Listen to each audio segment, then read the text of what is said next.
For 30 years, Mazda have been the king of the roadster. Every modern journalist in the world agrees that the Mazda MX5 is the pinnacle of what you can do, and everything else is merely just a copy. Now they brought out a 30th anniversary edition of that car. So this orange car, there's only going to be 3,000 of these worldwide, and if you're quick, you will get one in Ireland because there's only 10 allotted for this country, and this is one of those 10. This little orange one is 184 PS, 2-litre petrol, celebrating all that is good with the petrol engine. So let's find out, is this really worth 40 grand, or is Mazda just in dreamland? Hit the subscribe button, grab a cup of tea or something, or maybe a soft drink, and let's find out.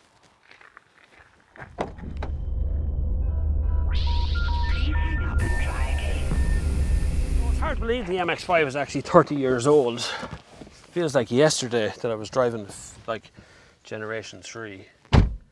Good old clunk off this one. Electric windows on this side. Of course this is a roadster, so it's a convertible, a soft top as well above your head. Goes down in a blink of an eye and comes back up just as quick. There's a cup holder over here which I'll show you contains something that size, or you know, water bottles, whatever size you want fits in there. There's one here as well. They can be moved about, so it doesn't have to be there, it can be here. You can put another one in there if you really want to.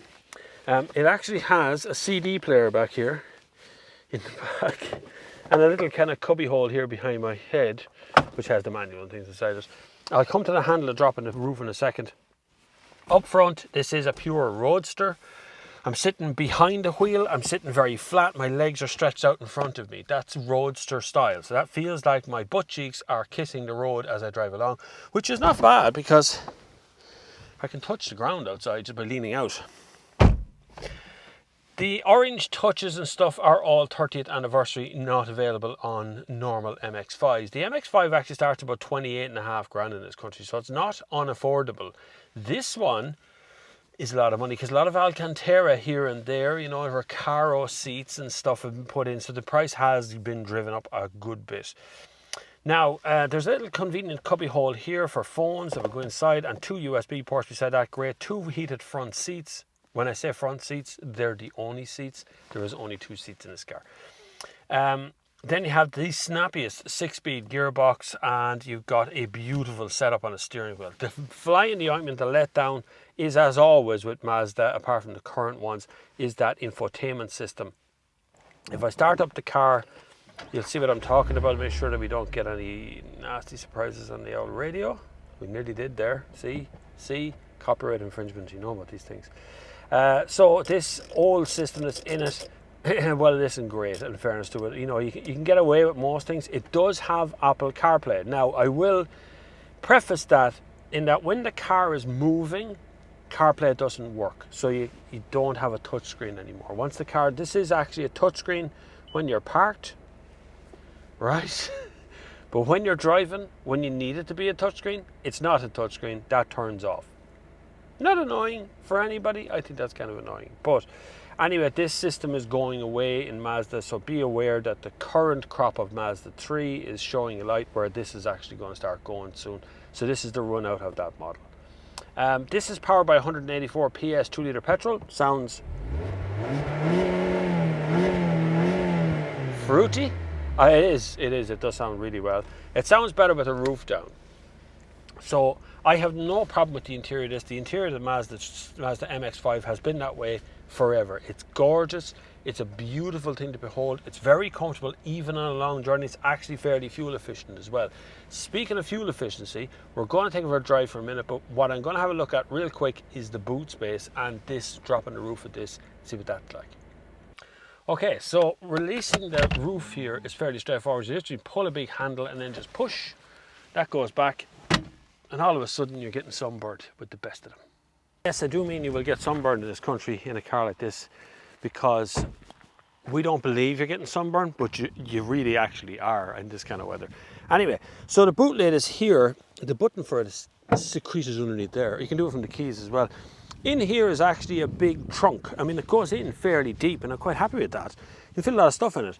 What's missing is a spare wheel, so you're not going to get one of them. That's why the boot is so big. But it's big enough to hold a couple of suitcases. Myself and Philip Nolan have been on a couple of Mazda trips recently where we fitted at least a suitcase and a half in each one of these things, including tripods and bits.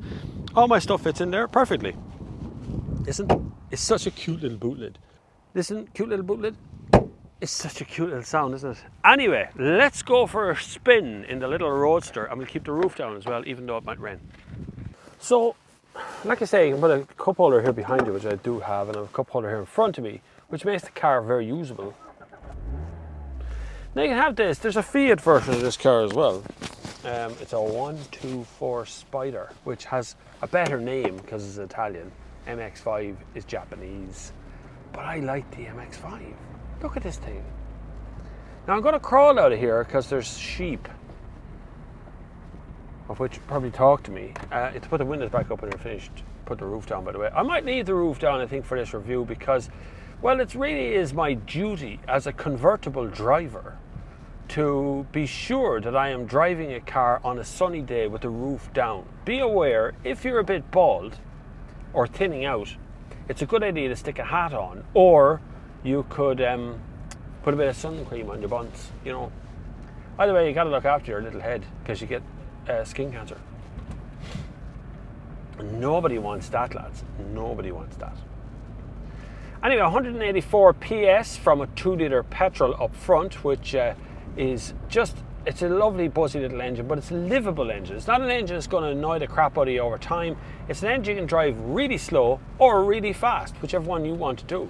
So if you want to coast along the road for a nice little gingerly jaunt in a small Mazda MX5 Roadster, this is it. This is the one you want. Now, I've test driven this car in far-flung places. I've driven it here in Ireland. One of my mother's last few drives in any car in Ireland was in a Mazda MX5. It made her very happy. She'd never been in a convertible anything before, and she got a chance to go on this thing. So this car has been a good friend of mine for many good years. I've driven it in Romania. I've driven it in Barcelona. It's just a good car. It's just an honest thing. And I like honesty in a car. I hate cars that are pretending to be something and then it turns out that they're really not that, you know. A bit like electric cars pretending to save the earth when in actual fact they're just more motor cars designed to be a little bit cleaner at the pipe. This is not designed for that. This is designed to be a 2-litre petrol, 184 PS powerhouse, which means you can have a little bit of sport, and it handles really well because it's totally rear wheel drive, so it's crisp and smooth through every corner as you turn it in. I mean, I've picked a nice little day here to have the roof down and a cruisy little drive. It's just a beautiful little thing, and the more you drive it, the more you realise that life isn't all about saving the planet, and you know, sometimes you need to have a little bit of a good time. And with only 10 of these in Ireland, it's hardly going to be polluting. I love the company Mazda. It's a very, very, you know, it's not trying to be European like some of the Korean brands. It's actually just trying to be a Japanese brand and do what it does best. I like the horse and rider in one effect, the Jinbai Tai as they call it. I love all that sort of stuff. They do lots of that sort of samurais on horseback thing, which I love all that. It's really cool. So this is the original Mad Roadster. Just give it more horsepower and a longer gear shift. Woohoo! What a car! You have so much fun in this car at no speed, which I love. You know, I love that. You're not going anywhere. You're not going fast. It's just fun anyway. Listen, if I was driving to work every day on my own in the car, even though I have 2 kids and I can only bring one person with me at any one time, but if I'm driving to and from work every single day and I'm not doing a whole lot else in 2 cars, why would you have anything else? You can use this every day. It has good fuel economy, or if you're an American, you can have good gas mileage. It's just a lovely thing. And it's a Mazda. It'll never break down. When was the last time you seen an MX5 stranded on the side of the road? Anyway, I hope you enjoyed this brief look at a Mazda MX5 30th anniversary. It's It's a brilliant car. 40 odd grand in Ireland's a bit much for it, but that's Irish tax system. None of you ever complain about it. You know, you all go, oh, cars are very expensive, but none of you ever do anything about it, so I'm not going to go on about it either. But I'm glad you enjoyed this review. If you wouldn't mind hitting the subscribe button, it'd be great. There are a list of links down below for supporting this channel. It is independent. Absolutely no car company pays for any of the reviews on this channel. And so take that, Scotty Kilmer. Anyway, I'm going to continue driving my little roadster for the rest of the day and enjoy myself. Just have fun and continue turning money into noise.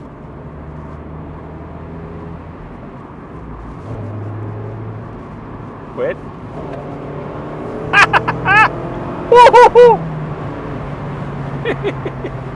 Love it. Until the next time, I will see you on the far side.